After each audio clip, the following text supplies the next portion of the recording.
Finally, welcome everyone. I finally have these two wonderful people on board. As most of you know, there's a new tour starting up, the WYBT, which I'm so excited to bowl in, as well as participate in and vlog it for each and every single one of you. The two guys that are going to be directing this tournament. First of all, we have Zach Singer. He's a collegiate bowler as well as assistant coach at Purdue University. He's a former Illinois high school champion on both the individual side as well as team side, and he also coaches high school on his side time as well. Dylan is the head assistant coach at Mount Mercer University, where their women's team took first in the nation all year, as well as the men's team taking 18th in the nation. He also bowled collegiately at Clark University when they went to nationals. So, boys, welcome. Finally, I have all of you after like a month of working on this. Welcome. Thank you. We're Thank happy you. to be here. Yes. So I have just some basic questions for both of you guys, since I am thankful that you guys are here with me right now. So I guess the first question I have is, what was the idea and/or origin to create a new tour in Wisconsin? Dylan, you could start, and Zach can bring his thoughts as well. Yeah, absolutely. It's a great question, actually. So Zach actually came up with the idea and brought it to me. I actually love the idea. I'm like, I am all on board. The original goal is to make the patterns harder and really grow our sport in Wisconsin. Bowling is a great sport, and like college bowling is Midwest. It's basically all Midwest. It's heart and soul of college bowling, and it really saddens that as college coaches, when they come in to college and junior gold, all they bowl on is house shot. So we really want to like give them used to college experience, like college patterns, college junior gold patterns, make them tougher. So the way I look at it, house shot, what do you learn? You learn, oh yay, I can throw the ball right and I can throw a 250 average. That's not realistic in junior gold, as some of you already know, even in college bowling. So we made it really hard. Like, so our easiest patterns would be a 4-to-1 ratio. Basically in a house shot's a 10-to-1. A modified house shot is like a 6-to-1, 7-to-1. So a lot of patterns we're gonna put out are 1-to-1s, 2-to-1s, 3-to-1s. So making it really challenging for the kids. Yeah, exactly. So really our goal is to prepare the bowlers for college bowling and junior gold. Like Dylan was saying, really you can only prepare so much bowling on house shot, day in, day out, especially when you're competing at tournaments, because you can only kind of practice competing, in your practice sessions, like kind of get yourself into the right, mindset. But really, you learn the most when you're actually out there competing, watching the transition, really seeing what the lanes do on sport patterns. We just want to make sure that bowlers really have the opportunity to improve themselves, get ready for junior gold and college bowling in the future. So yeah, that's really what we're trying to do. Yeah, that's super awesome. Giving people looking towards the future, because at a collegiate tournament, besides a very small feat with that, you will not see anything that is very easy, like a house shot or modified house shot. Agree with you there. But I want to dive more into the WIBT as a whole, more specifically the clinics. So when it comes to the clinics, which happens the day before WIBT event, in case you guys didn't know that are watching this, what are the main goals for these clinics when the athletes show up and work with both of you, as you guys are both experienced in the world of bowling? So Zach, what are your like main goals for athletes that show up? Yeah, so the main goals for our clinics really is to we have a wide variety of like schedules we have for each of the clinics. For example, the one coming up in a couple of days, actually on Saturday, is first going to be about lane play and ball choice, like knowing where to play on the lanes for different patterns, probably how to read like a lane graph, because a lot of people actually just don't know how to read a lane graph, just know where to play. And then we'll also have, for like a third of the time, a mental game presentation that I've been working on pretty hard, actually. So really helping people, like the bowlers, know how to, like what to be thinking about, really all about the mental game. That way they can, improve, how they bowl and how they act and the way they, hold themselves during competitions, which is what college coaches really look for. How you hold yourself. Yeah. If you're going to freak out over, a bad break or this and that, or, really try to keep your head on straight and, focus on what's important now. Yeah, absolutely. Going off of what Zach said, mental game is actually really important. Most people think mental game is really nothing. Everyone's like, oh, bowling is, having fun. It's all about a physical game. There's actually a stat out there. It's pretty cool. They asked like a large group of people, how much percent of bowling is mental? They had no idea. It's about 90%. Then here's the question they asked after that. How much of that 90% is practiced? They had no idea. So our goal is to really give them tricks, help them prepare their mental side for college bowling as well and junior gold to really practice that mental side. Get that 90% mastered. Yeah, for sure. That is something that a lot of kids that are coming up in the high school ranks don't really think of. They always work physically and always practice on patterns, and they always think that it's all about physical game. But yeah, mental side is very, very big aspect in bowling. And I agree with both of what you guys said, and what you guys are doing is 100% awesome, and it really brings attention to what people need to work on to overachieve their goals and humps. Um, but speaking about goals, so obviously this is a new tour, and already you guys are just have so much stuff in the works. We'll talk about that more down the road. But what are some of your goals, whether it's strictly for this season and or long term for years to come? So what are your thoughts on this, Dylan? Well, we have some pretty lofty goals for ourselves. We really think highly of this tour. We really think that we can do some pretty big things. I don't like to talk about, us in general, like, because growing the youth is the number one thing. But I think our tour can be pretty special. We are drawing people from all over. We really want to grow it to become the biggest tour in the Midwest. It's a very, very, very lofty goal of ours. We've already sold out our first event, which is very awesome. That was our first goal. And yeah, I know we have a very large goal for our end of the year event as well. We want to give out some very large amount of scholarship money. Yeah, that is one thing that you did mention to me before the call is that is like you're kind of like small goals towards scholarship money, whether it's year-end events or just normal events. So, any goals for you, Zach, when it comes to events? Yeah, so really one thing that I wanted to do is just sell out every tournament because of the restrictions that we're doing right now with numbers of bowlers at events. At the 24 lane centers, we're trying to keep it at 8 bowlers to a pair at the most with a breakdown pair. So, considering most of the centers are going to be 24 lanes, we can only have roughly 90 bowlers at a tournament. So we can't hit those 100, 110, 120 numbers just yet because of the restrictions that we want to put just to, one, keep everyone safe, and then two, make the event run, as smoothly and as efficiently, as fast as possible. That way we're not sitting there, till too late in the afternoon. But yeah, really to sell at every event, try to get as many people as possible to come to our clinics. They're going to be extremely helpful. We're really excited to start those really soon.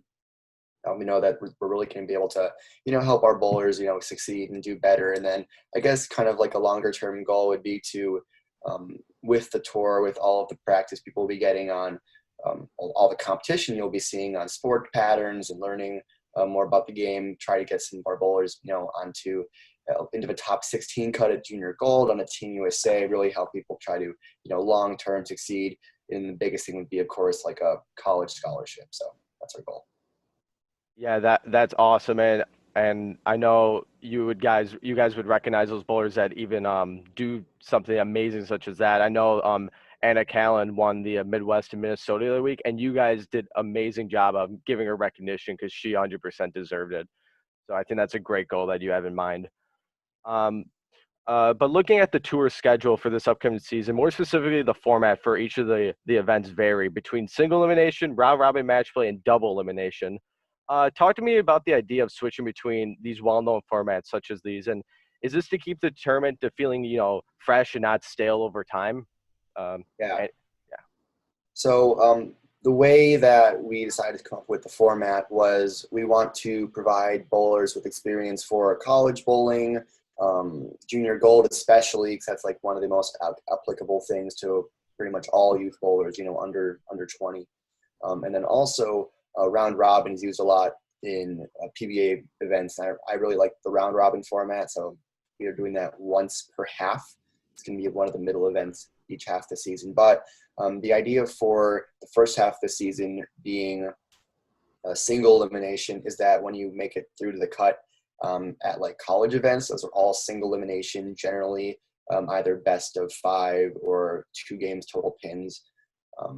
And then also the biggest part here being is the second half is going to be all double elimination single game matches, which is what junior gold is like. So junior gold, you're going to see in the top 16, double elimination where there's a winner's bracket, loser's bracket.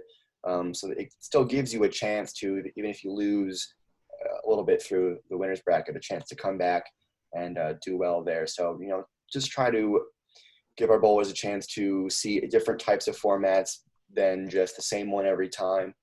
That way they can be ready and mentally prepared to bowl on all of them. Yeah, I absolutely love what Zach said. That pretty much sums it up.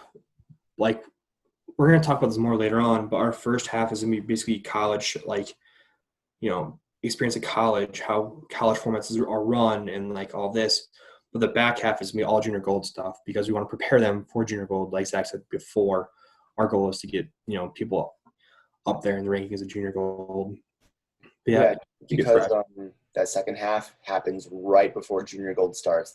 That's why we put it there at the last half, so it's fresh in their minds and they're ready to compete. That's a super good idea, and that was well worded. I couldn't have said it better myself. Mixing between the styles and like really focusing on what you'll see in the future, whether it's junior gold and or collegiately. But speaking about the collegiate world, so when it comes to college bowling, as both of you may know, because you do have some experience, just a little, there are 2 events that there are tier 1 and tier 2 events. You guys have taken the format to an extent and are using it in your own events, which is pretty cool. For those that don't know, talk to us about the difference between tier 1 and tier 2 events and why are you using this format on your tour? So, like I said, like we said before, is we're getting ready for college bowling, and in college bowling, there's 2 events. There's a tier 1 and tier 2. The tier 2 events, we have it set up as you can bring however many bowls you want, and in college, it's about the same way. And you also in tier 2 events, you actually get to see the patterns the day of the tournament, and sometimes maybe a little bit before. But on tier 1s, it's really hard.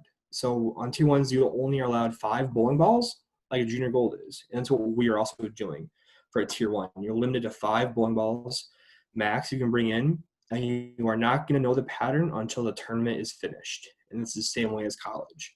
So it really forces you to really see your ball motion and understand the lane play, understand ball motion is very key. One thing we are doing as well, we did increase the entry fee for tier 1s, but that extra increase we did is all going to scholarship. So like all the extra money is straight to scholarship. So we're basically rewarding you, like winning a tier 1 is a big deal. So we up the scholarship amount. Yeah, and then with the tier 1 and tier 2s in the college bowling world comes points. And now I'm a big numbers guy. People that were on my team, I guess, the first 2 years that I bowled would know that I'm a big numbers guy. I tried to get away from that the last year, which is why I probably did a lot better. But with college bowling, on collegebowling.com comes power points. And with our tournaments, the other tours, they've all used a point system where you get points based on the number, like the higher games you throw. So if you shoot a 300 or a 260, you're getting 10 points. But for someone who, let's say, wins a tournament on red square, which is a 1-to-1 fully flat pattern, they might have averaged 180 to win that day, and that would have been a huge accomplishment. We're only getting a third of the points that they would have gotten on a house shot. So the idea here being that the college PowerPoint system rewards you for finishing higher up, especially in a larger field compared to getting farther down. So you're going to get like 150 PowerPoints for a win in a tier 2, plus half a point for every other person you beat. So if there's 60 people at the tournament, you're getting 180 points, the 150 plus 30 for beating, I guess, 59 other people. And then for the tier 1 events, you'll get The base points for first place is always 250, no matter how many bowlers there are. And then you'll get still half a point for every player you beat. So this way you really have to like win events to do well, especially for Player of the Year and Rookie of the Year at our tour, which a cool plug because of our sponsors at Coolwick. They're giving us a jersey for the Player of the Year and the Rookie of the Year and all 3 divisions every year, which is awesome. We can't thank them enough for that. So. Yeah, for sure. And while we're on the subject for Coolwick, we might as well talk about something cool that you guys are doing that you just announced earlier last week, I believe. So I guess one of you could take it away from here because I think this is the best idea ever. So yeah, Kulik is pretty cool. They have backed us quite a bit, and actually Zach and I went back and forth about this. Everyone asks why Kulik? Why not a bigger brand? Or why not a well-known brand? Well, so Kulik is actually becoming well-known, but they're also young, and so are we. We are starting up, so we're like, hey, let's give each other both a chance. And they are all on board. They 100% back us with everything we do.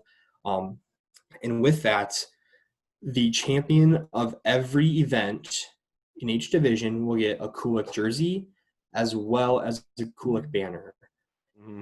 It will say the WYBT on top, the season, and your last name on the bottom. And we're actually going to keep those banners until the very end of the year. But here's something we're going to also do is at each event, we're going to hang the banners up so everyone can see that that's a past winner right there. And I think that's just so cool because that's exactly what the PBA does as well. And it kind of like, it just really just shines light on like how far bowling can take you. And this is kind of like the first step and you're already feeling like you're on the tour. So, yeah. So Zach, do you have anything add on to the Coolwick sponsorship as Dylan covered jerseys and winners and all that? Yeah. I guess just to finish up here on the banners, I just love the banners idea. There's other tours that have done that before, and they're really cool because, besides just like bringing home like a medal, which you really can't show off to anyone but, besides yourself, maybe if you wear it around after the tournament for the one day, if you go to like dinner, it's cool, but you can't really do much with it. The cool thing about our events is you're going to be able to get one banner a season if you win, and we'll be able to hang that up. So, if you win the first tournament, yours will be the only one hung up in the center, and everyone will know that it was Dylan who won that first event. So that's gonna be really special for them. And then the big thing that I really want to do is for our bowlers who are like aging out, we'll be able to either if they've won recently that season, ideally they've won that season because they're a bit older, maybe they've won a tournament, we get to hand them their banner at their last event, probably the year-end event, and say, oh, this is, Dylan, he won 5 events while he was here with us at WYBT. He's going to Mount Mercy University to study this, or he's already at Mount Mercy studying this degree. Thank you for bowling with us, Dylan, and here's your banner. We'll snag a couple of pictures. We want to make it really special for everyone. We really can't say enough about Coolwick. They've done a really awesome job working with us since we've been working with them for the past, 3 weeks now. It really hasn't even been that long, but in that time, they've really been really hospitable with us, really worked with us to try to create the vision that we've had for what we want to give away to our bowlers. And I'll say, with Coolwick, jerseys, we're going to make one main tour jersey per year, which will kind of unify all of our bowlers at junior gold or big events. But you'll have an option to choose a couple of different colors. Our tour colors are purple and white, so there's going to be at least purple and white for now. And then all of our champion jerseys and banners and all that, you'll be able to, for the most part, have a couple extra customizable features so you can make your banner or your champion's jersey more of your own. So. Sure. Will that go the same for rookie and player or player of the year at the moment? You kind of customize to the ability? I think because the player of the year and rookie of the year will be very rare jerseys, it's only going to be one of them for each division a year. We haven't really been getting to that yet since that's going to be so far in the future, but most likely those will they'll be special. That's all I can say. I don't really know if they're going to be fully customizable yet. I don't want to throw that out there, but they'll be special. Everyone will know that you were a player of the year if you wear your player of the year jersey to our tournaments. So for sure. Yeah. Also, sorry, I don't mean to interrupt. Oh, you're good. One thing about homework too is what they're doing. They're giving us a discount code, a 10% discount code that anyone in WYBT members, family members can use, and they get 10% off of anything. So if they want to buy a cool polo or a T-shirt or a sweatshirt or even another jersey, they can use the code and get 10% off. Yeah, and maybe in the future some WYBT merch as well will be up there on the site too. So keep an eye out for that. That is big. I'm so glad to hear that. Like I think Dylan said it perfectly. It's a cool week. They're huge in the bowling world, but for someone that's new in the bowling world, everyone thinks of like a high five or a logo infusion. And same for like going into here, you think of other tours or junior gold, and I think it's perfect how like they're both kind of new and you guys are merging together. I think Dylan said it best before, and I can't wait to see what crazy designs and ideas you come up with Cool Wick. So I want to talk more specifically about the patterns. And Dylan and Zach mentioned this in my first question when I said what was the idea of the WIBT. But WIBTs are very special overall, and it helps build the athlete to become more knowledgeable for the future for the sport. You guys have made very clear and very understandably known that all the tournaments will be contested on either a college and or junior gold pattern. What was like the main idea behind making sure the bowlers are on tough conditions? I know you guys kind of touched on this, but I kind of want to dive more in depth with it. Zach, you can go ahead and take this one if you want. All right, yeah, I'm all over it. So, yeah, we really did talk about it quite a bit before. Really, we just want to, like we said, kind of just make sure people are prepared. They're not just getting complacent, knowing when they walk in, they're going to compete on something a bit easier. And then really, besides just, bowling on the hard pattern, get themselves thinking, oh, what balls do I need to use here and when? And if I want to create a tournament arsenal of 5 balls, really understanding, how what kind of balls they need, the gaps in between each ball, so they have a ball for every part of the day, every condition. Really just get themselves thinking a bit more. I know when you bowl on house shot day in and day out, and it's easy to average 260 or worry about where you're going to string strikes. It's not what you should be really worrying about. You should be worrying about shot making and oh, could I change balls to this? Would this work better here? More about the moves and the lane play and the shot making than just should I spin it more? Should I close my eyes instead of really try to focus on the target? Yeah, exactly. And also, like we said before in our clinics, how mentally training, right? So on a house shot, you don't really need to be mentally stable. You can, shoot a 230 and not make cut. So like, and you'll be fine. You still sort of 230, yeah, good for you. But on these patterns, if you shoot a 130, you're still in it. Yeah. Like if you shoot a 220, you're right back in it. Yeah. So it's really going to teach them to not check out mentally, because it's not over until the last ball is thrown. Like you always have that hope. So if you check out, you're done for. And that's the same thing with college and junior gold. If you check out, you might as well pack up your stuff right then and there. Yeah, and our goal is for the cuts to not be plus 120, plus 200, really be maybe at the most even. So averaging 200 to make the cut would be probably a pretty tough task. After that, though, maybe 190, 185, 188, because the junior gold cut every year normally sits around 188. So that'd be a pretty good number for a cut at one of our tournaments. And 12 times 6, that'd be like 80. So minus 80. Not that bad. And really, of course, if you shoot 150 game 1 in the fresh, because it's pretty tough, you really should know that you have a chance to either jump back into the cut or at least boost yourself in the standings to get those all-important power points, by shooting 240, because the 240 is really a 280, at our tournaments, compared to a 240 being a 220 where you need to shoot, 260, 260 the last 2 games to maybe make the number. So, being able to keep your head in it at all times, stay focused, really grind it out until you can find that good pair, shoot 260, make the cut by going, maybe minus 20. That's what we're really trying to go for. Yep. And like I said before about the whole, what does a house shot really teach you? So say you just bowl house shots and you average 220 or 230 and you go to junior gold and you average 150. How are you going to react mentally? Are you going to be like, I hate bowling, I'm going to quit bowling? Because that's how I'd be. Like, I average 220 back at home, but I come here and I average $150. It hurts. Like, so we really want to like prepare you for, hey, these are not easy patterns. Like, Yeah. these will be hard.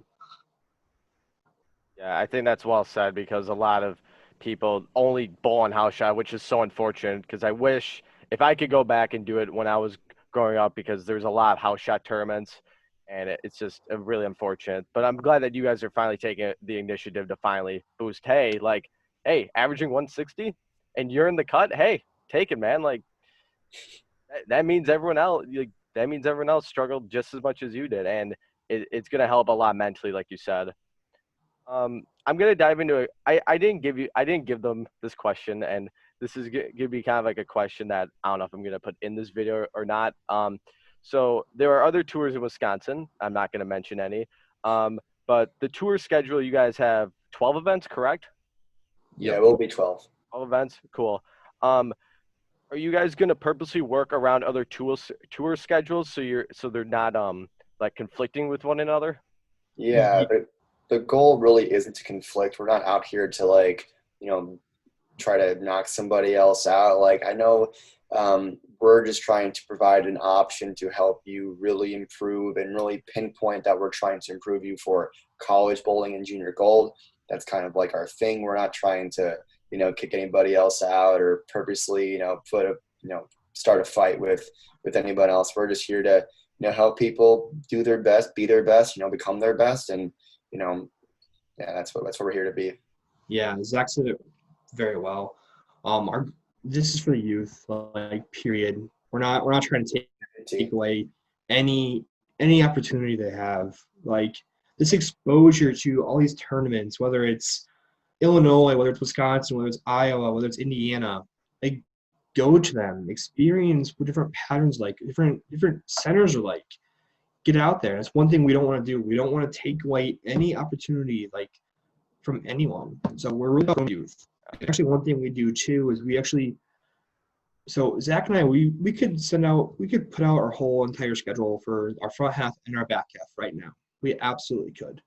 But we are purposely waiting for our back half for other tours around us to announce theirs. So we can work around them.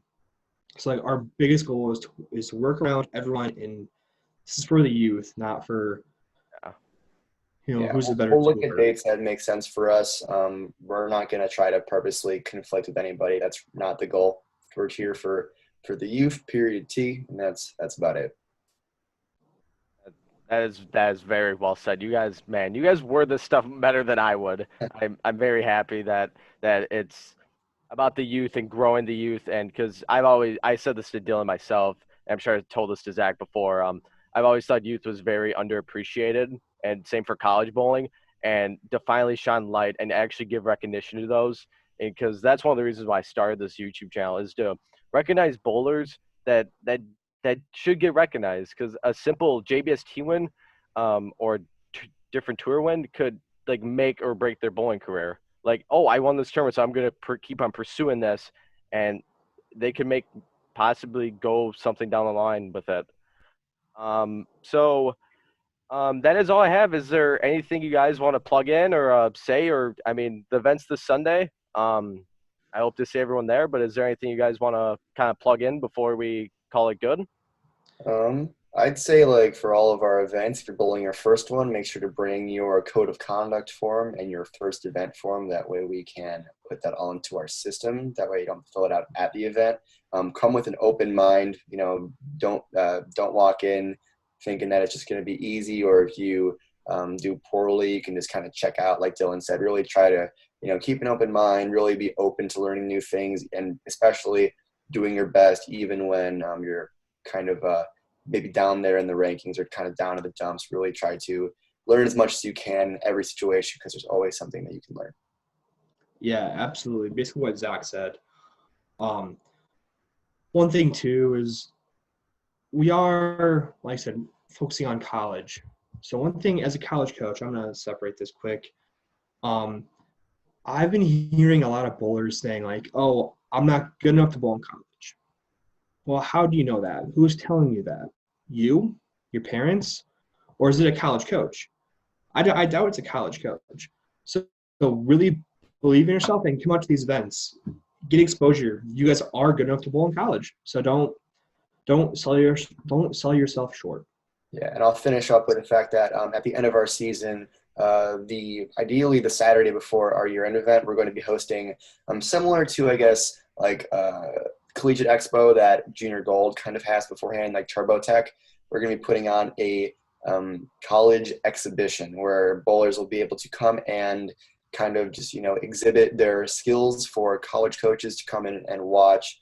And then there'll be a competition portion, which will include a spare shooting challenge, which all goes towards a top 5 step ladder for all these bowlers. It's going to be open to bowlers that are in high school, most likely having graduated from middle school, so 8th grade through seniors in high school.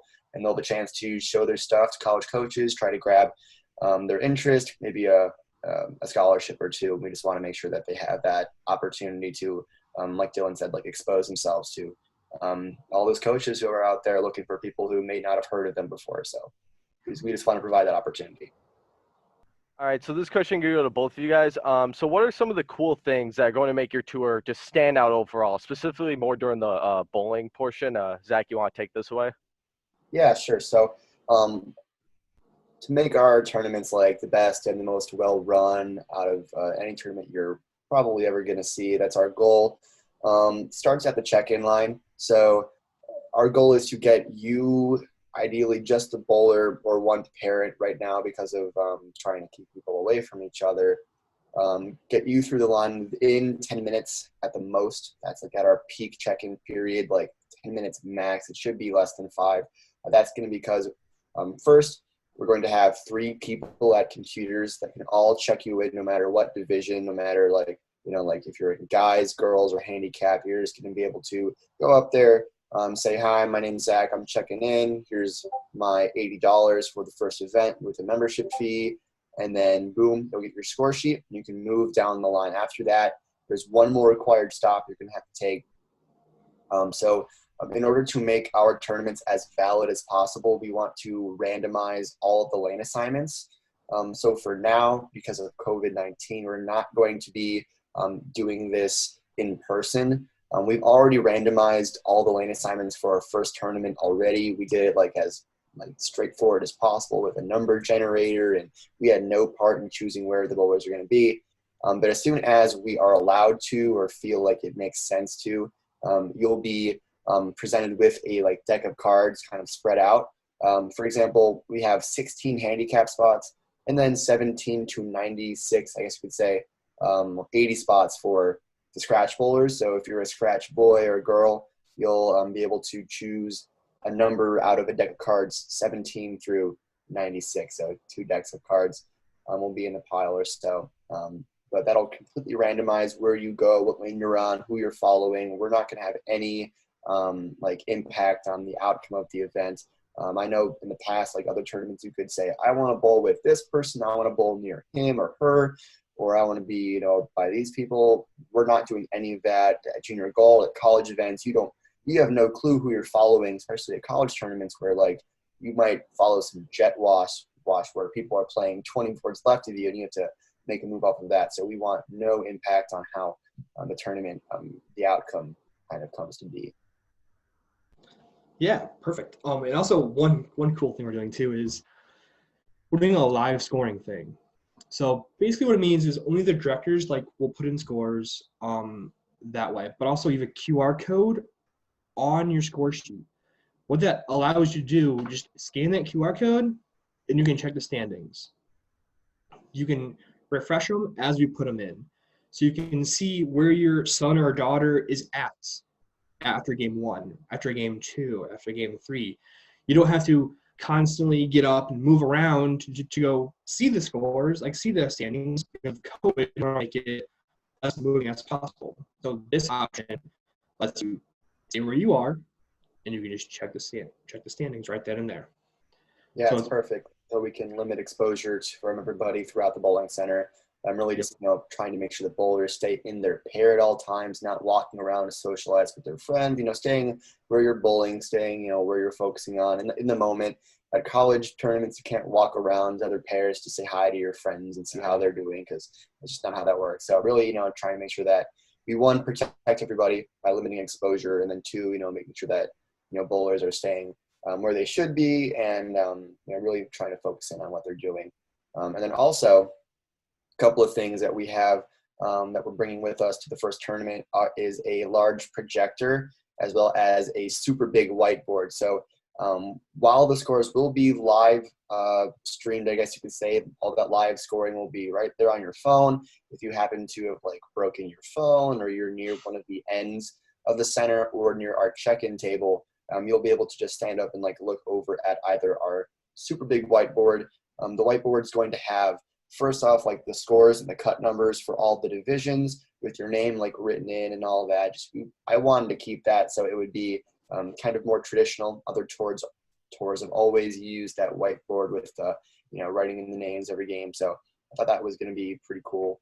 But then also on the whiteboard, since it's so big, the bottom third of the whiteboard will have three little spots, one for tour news. So if we have news about our next event, or a special thing coming up for the tour, we'll write that there. We'll also have a college bowling section. So if maybe there's a college bowling event coming up that you want to come and spectate once they start happening again, of course, or maybe college coaches that are going to be here if you want to speak to them, or anything revolving around college bowling, maybe achievements that some of our bowlers have made recently. We'll put those there as well. And then lastly, we'll be having all the 50-50 raffle and ball raffle ticket numbers written down, both probably online for you to see, but then again on that whiteboard and the projector, which will be projected onto the wall.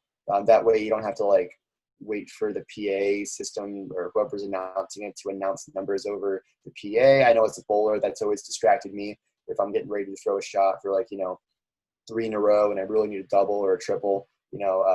Hearing someone talk over the speaker has always been a bit of a nuisance. So all the numbers will not be spoken over the PA. They'll be just written on our whiteboard. They'll be put online. They'll be on the projector as well. So you'll be able to find all that information there. Yeah. One quick thing before we end this. We will have some professional pictures being taken as well while they are bowling. We might have someone down lane during practice and practice only. Take a few live shots, but mostly be from behind, celebrations. We're trying to keep that to a minimum.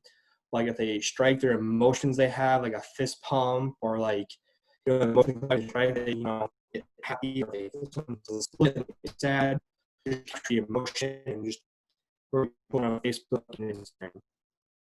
Great way of putting it, for sure. I completely agree with the live scoring, the raffles, because it doesn't distract the bowler, and the photos. I mean, I know a few other tours have done it, and it'll really shed light to the tour, and like I said before, recognize those bowlers in that stage. Thank you. That I think that's it. I mean, if you guys have anything else to plug, you're more than free to. But hey, I appreciate you guys' time. Thank you guys so much. I hope to see everyone this Sunday. I'll see you too for sure this Sunday at the WYBT first event. If you have not, unfortunately, the first event's already filled. If you have not, sign up for the second WYBT event. I highly recommend it. That will be at New Berlin Bowl, I believe. So Yep. Go there. September 20th on WYBT.org.